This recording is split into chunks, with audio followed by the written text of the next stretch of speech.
Okay, I really like Nick Fuentes. He's very smart, very intelligent. I really like his stance on America First, and I really like the way he stands up against those people directly, okay, unapologetically. So I'm with all that.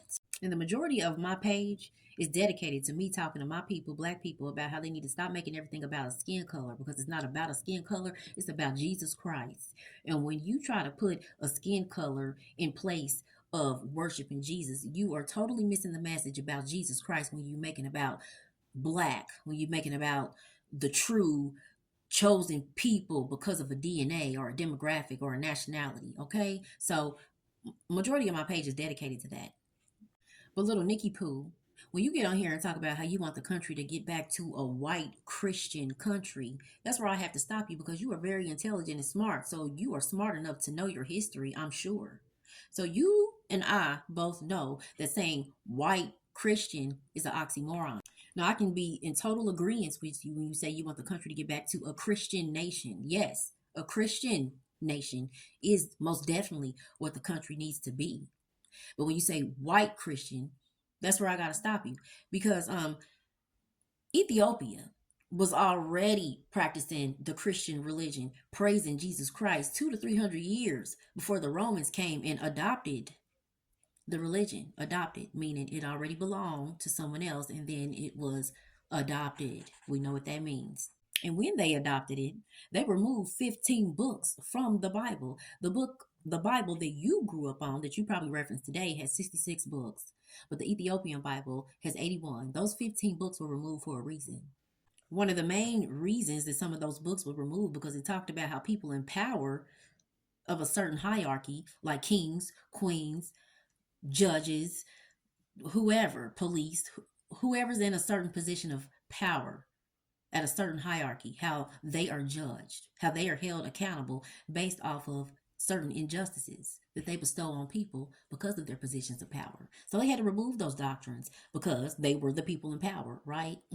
The book of Judith talked about women, talked about a woman who saved Israel because she was so courageous and she was so intelligent, okay? Talked about how Mary, Jesus' mother, she wasn't just a timid little woman who was quiet. No, she was a boss, she was a prophet. Okay, she was a leader, and when she died, it was a big thing. Many prophets from many nations came at that time. It was a big deal, and they had to remove that because it didn't go along with their narrative. They wanted women to be submissive and quiet and not have any positions of power, so they removed those doctrines.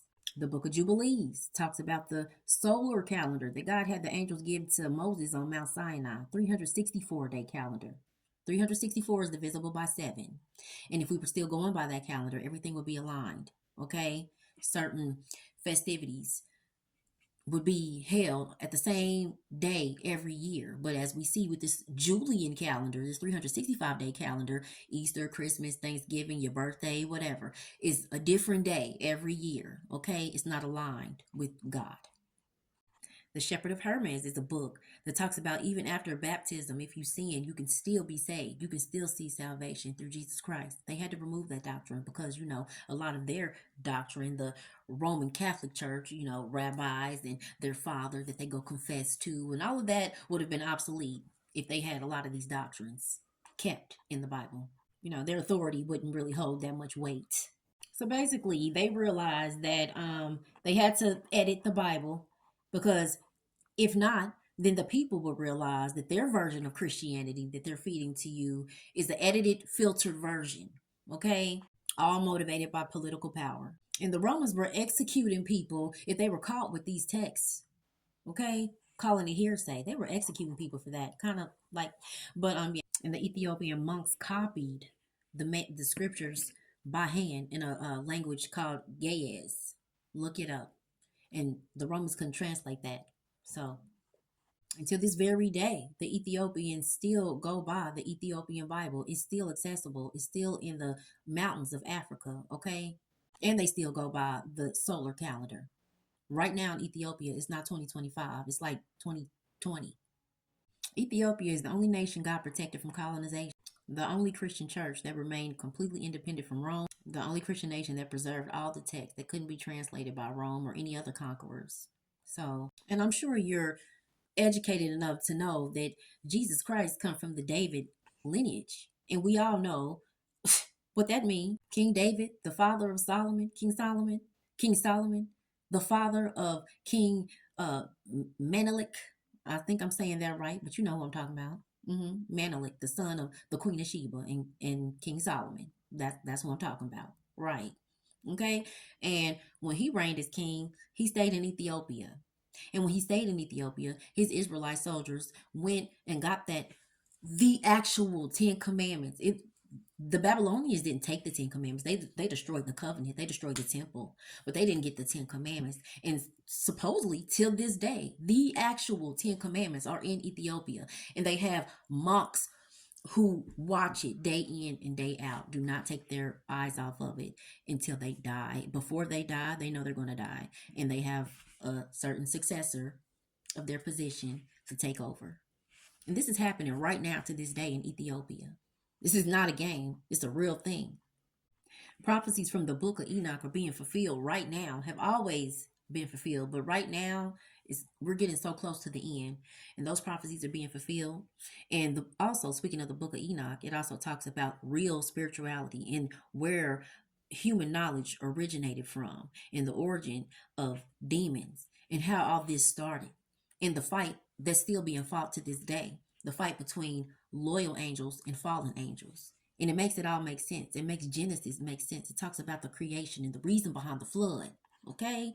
And the after effects of the flood.